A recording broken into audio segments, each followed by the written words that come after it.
Hello guys, welcome to my vlog. For today's video is magbubukha ko ng kahoy guys para panggatong.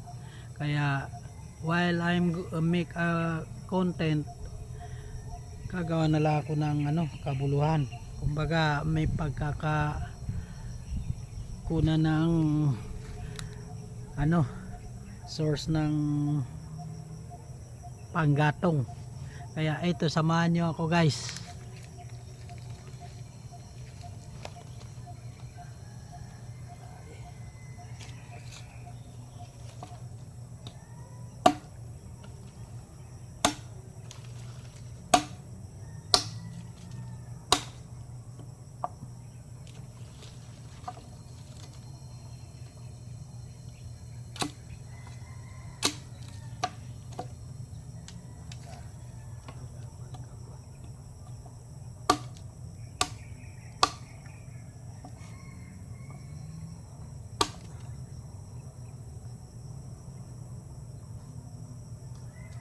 Ang trabahong guys, ganito talaga ang buhay sa probinsya guys,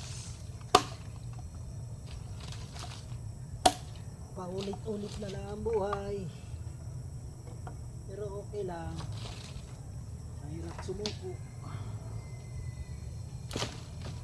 dahil ito lang nakatadhana sa buhay natin.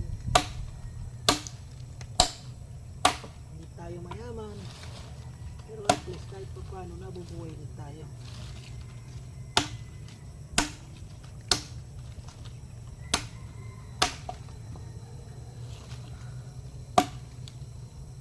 Ay, nato.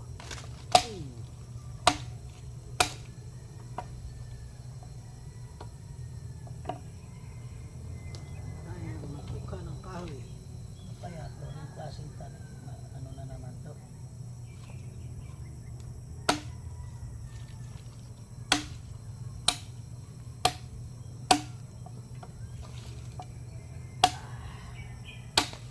Madami ako magbuka ng kahoy dahil mamaya magkaroon ako ng emergency trabaho. Hirap na yung mapag-uwan ko dito sa bahay, wala silang panggatong. Hindi na makakaya maghanap ng panggatong muna kasi natanda na.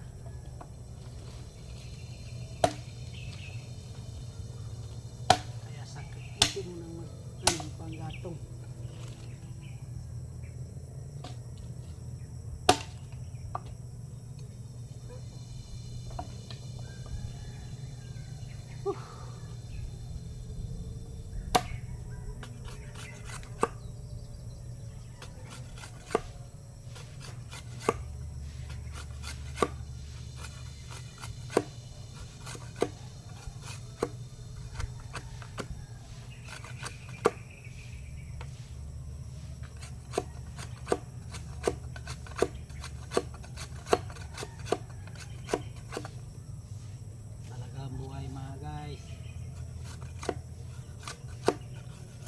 Hirap.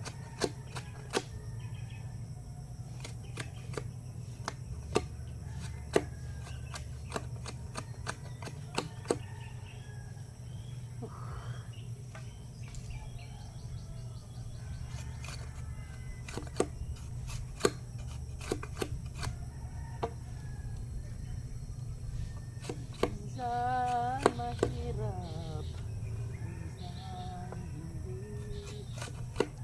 Ating kayaan na pamahain tayo ng katamaran.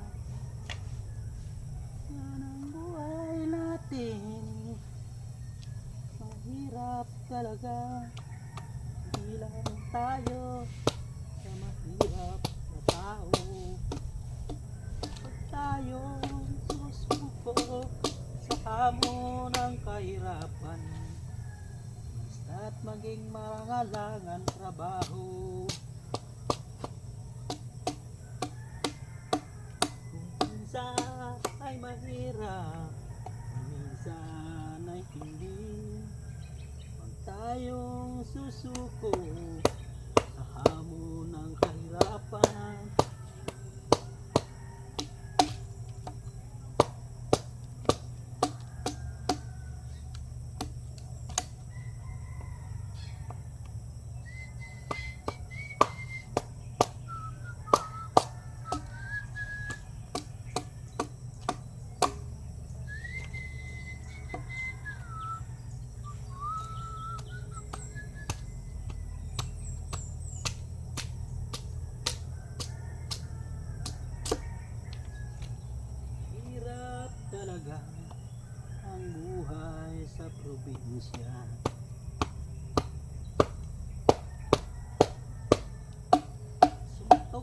buwan ng asenso, mahirap lahat ng gawin.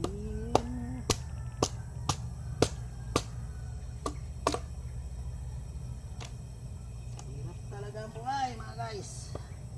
Tinitiis na lang dahil ito nang nakatadhana. Pero kahit nakatadhana, hanapin pa rin kung paano tayo giginhawa. Tayo nakadepende sa tadhana. Dahil ang tadhanang kahirapan minsan nagmimilagro. Bigla kang aangat na hindi mo mamalayan. Kaso nga lang, tira tsamba lang mga guys. Yan tinatawag na swerte-swerte lang. Napuang ka ng swerte, madali lang yan.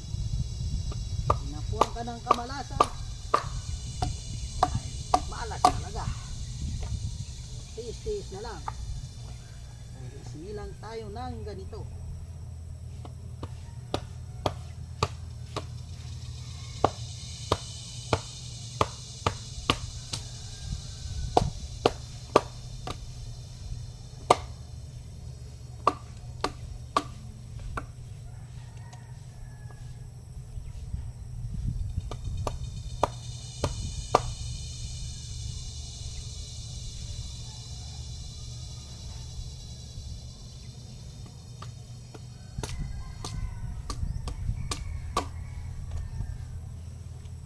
Talaga ang buhay guys.